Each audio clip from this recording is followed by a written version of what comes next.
Bonjour, dans cette nouvelle vidéo consacrée au virus Zika, nous allons répondre aux questions suivantes. C'est quoi le virus Zika? Comment est-il devenu pandémique? Quels sont ses symptômes et ses effets sur l'organisme humain? Comment s'en protéger? Comment diminuer les risques de contamination et de propagation? C'est quoi le virus Zika? Comme Ebola, le virus Zika fait partie des virus émergents qui ont infecté l'espèce humaine au cours des dernières années. C'est un flavivirus, comme le virus de la dengue, le virus du Nil et la fièvre jaune. Il est transmis par le même genre de vecteur, le moustique du genre Aedes. Son matériel génétique est constitué d'ARN. Le virus Zika a été découvert en 1947 dans la forêt Zika en Ouganda, sur des singes macaques importés d'Asie du Sud-Est. En trouvant le même virus dans des moustiques Aedes africanus, les scientifiques ont pu confirmer qu'il constitue le vecteur de transmission du virus Zika. Il a été détecté pour la première fois en 1962 en Ouganda chez un être humain. Comme le moustique Aedes africanus vit exclusivement en forêt tropicale, le virus Zika était cantonné pendant plusieurs décennies à une zone très réduite en forêt. Une personne vivant en milieu forestier piquée par ce moustique a dû certainement transporter la maladie en zone tempérée urbaine, où vit un autre moustique Aedes aegypti, qui est le principal vecteur de cette maladie. De là, le virus Zika a pu infecter des populations plus denses vivant en ville, en Afrique et en Asie du Sud-Est. La transmission du virus et son aire de répartition sont restées très réduites jusqu'à la fin du dernier siècle, aux alentours des années 2000. Depuis, un troisième moustique, Aedes albopictus, entre en jeu. Il a la particularité de vivre dans des zones tempérées urbaines, et même au sud de l'Europe, avec des densités de population plus grandes. Quels sont les symptômes d'une infection au virus Zika? La période d'incubation du virus, c'est-à-dire la durée entre l'infection et le développement des symptômes, est de 3 à 12 jours. Seule une personne infectée sur 4 présente des symptômes bénins de fièvre de 4 à 7 jours, des rougeurs sur la peau, une conjonctivite, des douleurs musculaires. Dans 75% des cas, les individus infectés par le virus ne présentent aucun symptôme, même s'ils deviennent eux-mêmes des vecteurs de la maladie. Les individus infectés avec ou sans symptômes éliminent le virus de leur sang au bout d'une semaine. Même si dans la majorité des cas, les symptômes sont bénins, dans certains cas, une infection avec le virus Zika peut engendrer des conséquences graves.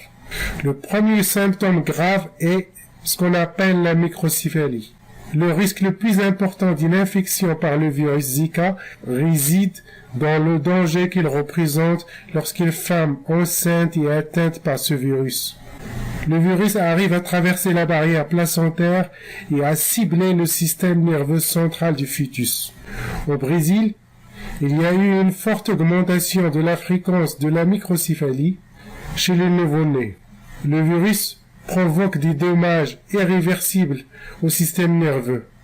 La taille inférieure à la moyenne du crâne entraîne un retard de développement cérébral et peut même provoquer le décès. Le deuxième symptôme grave est le syndrome de Guillain-Barré. Il se caractérise par une paralysie qui commence au membre inférieur et qui remonte vers le haut du corps. Quand il atteint la cage thoracique, les patients n'arrivent plus à respirer et finissent en soins intensifs. En 2014, le virus Zika a provoqué plus de 42 cas de cette maladie en Polynésie française. Voyons maintenant le mode de transmission du virus Zika. En 2007, on a enregistré une première épidémie avec 185 cas bénins dans l'île de Yap, en Micronésie. Une vraie épidémie s'est déclarée quelques années plus tard, en 2014, en Polynésie française. Plus du 2 tiers de la population de cette région ont été infectés. Dans la majorité des cas, les individus infectés ne présentaient aucun symptôme ou présentaient des symptômes très bénins. Par contre, on a constaté pour la première fois des cas graves de la maladie de Guillain-Barré. Facilité par le transport aérien des voyageurs, le virus a pu passer en Amérique du Sud et en Asie en 2016.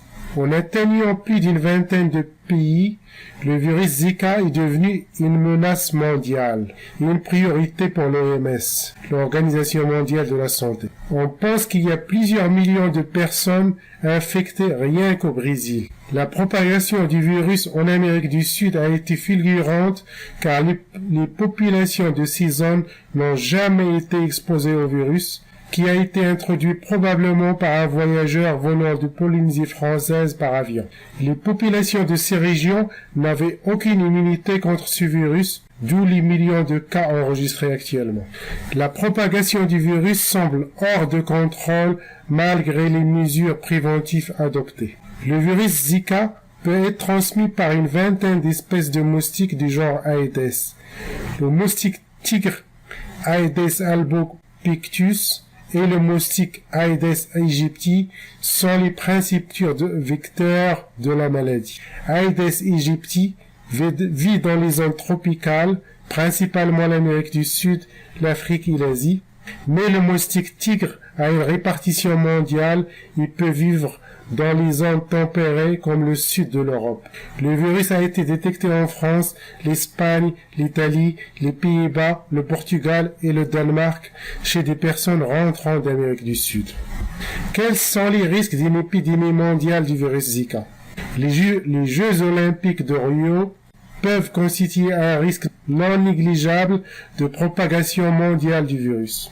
Les spectateurs en voyageant par avion importeront en grand nombre et plus facilement ce virus dans leur pays d'origine. Même si le moustique tigre présente une répartition mondiale, l'hiver plus rigoureux des zones tempérées devrait en principe limiter la propagation de ce virus. Les moustiques n'étant actifs qu'en été. De plus, des températures de 18 degrés et moins augmentent grandement la durée du cycle biologique du virus, ce qui favorise son élimination par le système immunitaire du moustique. La grande crainte viendrait de la possibilité, comme cela semble être le cas, de transmission sexuelle du virus Zika. Des recherches récentes ont montré que le virus peut survivre dans le sperme d'un homme infecté au moins 3 mois après la disparition des symptômes de la maladie. Plusieurs cas de contagion uniquement par relation sexuelle ont été signalés au cours de la dernière année. Les femmes infectées n'avaient jamais voyagé dans un pays atteint par le virus. Par contre, ils ont eu des relations sexuelles non protégées avec des hommes contaminés. Si la voie sexuelle de transmission du virus Zika se confirme, le risque de propagation mondiale du virus deviendrait effrayant. Quel traitement pour le virus Zika? Il n'y a actuellement aucun vaccin disponible pour lutter contre le virus. Même si on trouvait un remède aujourd'hui, la recherche, les tests cliniques prendraient au moins 3 ans. La seule approche disponible actuellement est donc la prévention du risque de contamination. La première précaution à prendre est d'éviter de tomber enceinte pendant ou après les 3 premiers mois suivant le retour d'un pays à risque. Vu la possibilité de contamination par le sperme, des relations sexuelles non protégées sont aussi à éviter durant ces 3 premiers mois. Les risques de propagation du virus peuvent être limités en évitant la présence de points d'eau stagnantes à proximité des habitations humaines susceptibles d'abriter les larves du moustique et d'être utilisées comme lieu de ponte par les femelles. Il est aussi nécessaire de se protéger des piqûres en utilisant du moustiquaire et de s'habiller avec des vêtements à manches longues et qui couvrent tout le corps. En absence de remède, Seuls les médicaments habituels utilisés pour soulager la douleur et la fièvre sont utilisés. Même si le virus ne provoque des effets graves que sur une faible proportion de la population contaminée, comme beaucoup d'autres virus émergents, son pouvoir de mutation reste élevé. Il est donc possible qu'il devienne plus dangereux pour les humains dans l'avenir proche. Merci de votre attention. Cette vidéo est à présent terminée. Abonnez-vous à ma chaîne pour recevoir les dernières vidéos. Cliquez sur j'aime si vous avez aimé cette vidéo. Merci et à la prochaine.